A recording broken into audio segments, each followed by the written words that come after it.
দেখুন, আপনারা developing country বা ডেভেলপ কান্ট্রি হলে সবচেয়ে আনন্দ যারা পাবে তারা ভারত। আপনারা সেটা না হয়ে আপনারা ক্রমশ পেছনের দিকে এগিয়ে গেলে তো আমাদেরও খারাপ লাগবে। মানে আপনাদেরকে অ্যারেস্ট হতে আমরা পিছিয়ে পড়লাম না, কি আপনি এটা অনেকগুলো কারণে। এক হচ্ছে বারবার অভিযোগ করা হচ্ছে আইএসআই তাদের নির্দিষ্ট প্লেগ্রাউন্ড হিসাবে ব্যবহার করছে বাংলাদেশকে এই মুহূর্তে। আপনাদের এই মুহূর্তে ব্রাহ্মণবেড়িয়া থেকে শুরু করে বর্ডারিং এরিয়াতে বিভিন্ন মৌলবাদী এবং জেহাদি এলিমেন্ট যারা রয়েছে তারা ক্যাম্প করে রয়েছেন। আরাকান সেনা, সেটা একটা বড় সমস্যা। আরাকান সেনা যে কোনো মুহূর্তে ঢুকে পড়তে পারে, তা নিয়ে আপনাদের কি প্রিভেনশন? আপনাদের সেনা কি প্রস্তুত? অবশ্যই আমরা কাউকে বাংলাদেশের টেরিটরি ইউজ করতে দিব না, এবং আমরা দিচ্ছিও না। তারা তো আমাদের টেকনাফের দিকে তো চলে আসছে ক্রমশ। আমাদের স্পষ্ট অবস্থান আমরা সবাইকে জানিয়েছি, এটা কেউ বাংলাদেশকে ইউজ করে কোথাও কোনো ধরনের কোনো সন্ত্রাসী কাজকর্ম করতে পারবে না, এটা আমাদের একদম দৃঢ় অবস্থান।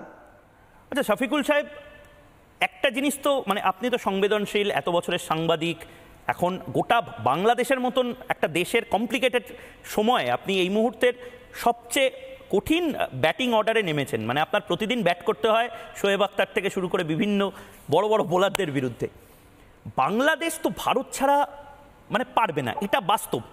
তাহলেও বাংলাদেশ কেন এরকম ভারত বিরোধিতা করছে? বাংলাদেশ তো ভারত ছাড়া মানে টিকতে পারবে না, এটা তো বাস্তব। আমাদের সবচেয়ে বড় যে কোলাবোরেটর সেটা বাংলাদেশ, এটা তো বাস্তব, আপনিও মানেন।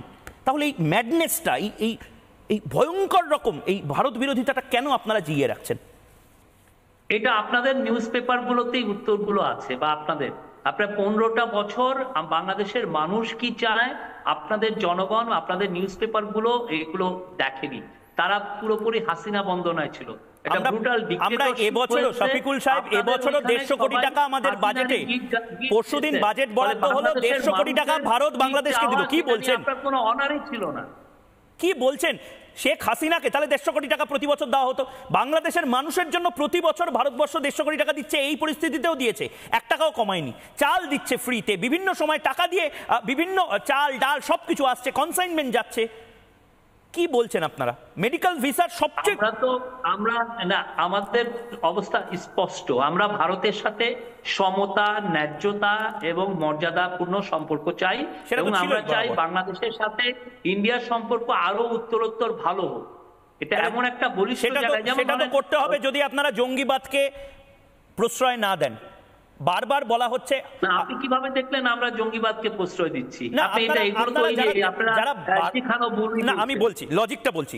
ভারতকে যারা টুকরো টুকরো করার কথা বলছে তাদের একেবারে টপ বস মাথা জর্জ সোরোসের ছেলের সাথে, অ্যালেক্স সোরোসের সাথে মোহাম্মদ ইউনুসের মিটিং চলছে, সেই ছবি তারা গর্বের সাথে দিচ্ছেন।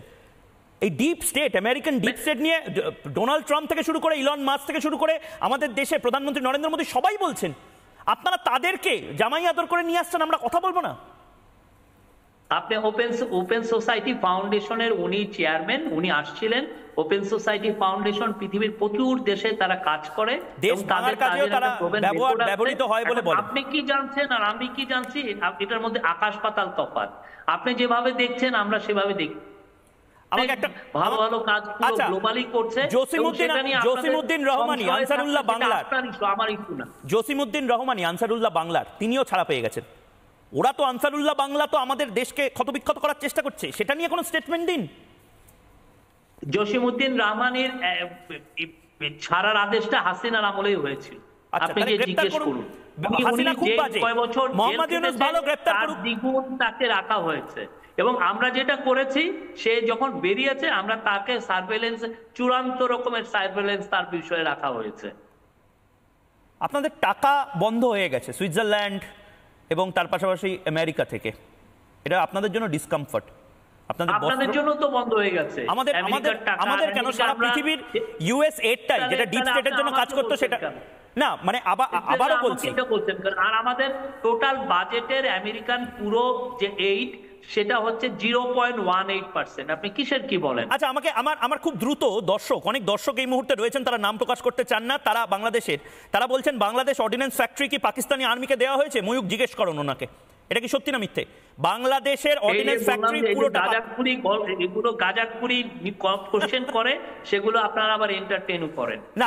আমি শফিকুল সাহেব এটা জানেন তো, এটা ভালো গাজা না হলে আমরা এখান থেকে কিছু পাঠাই। আপনার বিরোধিতা আমি করছি বা আপনি আমার বিরোধী হতে পারেন, কিন্তু আমাদের দুজনের স্পেসটা যেন থাকে গণতান্ত্রিকভাবে, এটা যেন এনশিওর হয়। আমি লাস্ট একটা কথা আপনাকে বলি, যেহেতু আমার সময় অল্প, কিন্তু সারা পৃথিবীর বহু মানুষ আপনাকে এবং আমাকে এই মুহূর্তে দেখেছে। আপনি যেরকম আমাকে বাংলাদেশে ইনভাইট করছেন, আমিও চাই বাংলাদেশের প্রধান উপদেষ্টা মোহাম্মদ ইউনুস, প্রফেসর ইউনুসকে একেবারে সরাসরি চোখে চোখ রেখে কিছু প্রশ্নের উত্তর দিই। আমি জানি না প্রফেসর ইউনুস আমাকে এখন দেখছেন, এবং নির্দিষ্টভাবে ময়ূকের এভাবেই একদম 1 to 1 আপনি থাকুন, প্রফেসর ইউনুস থাকুক, যে কোনো উপদেষ্টা থাকুক, বাংলাদেশকে আমরা খারাপ হতে দেব না। আপনারাও প্লিজ এই দায়িত্বটা কি নেবেন?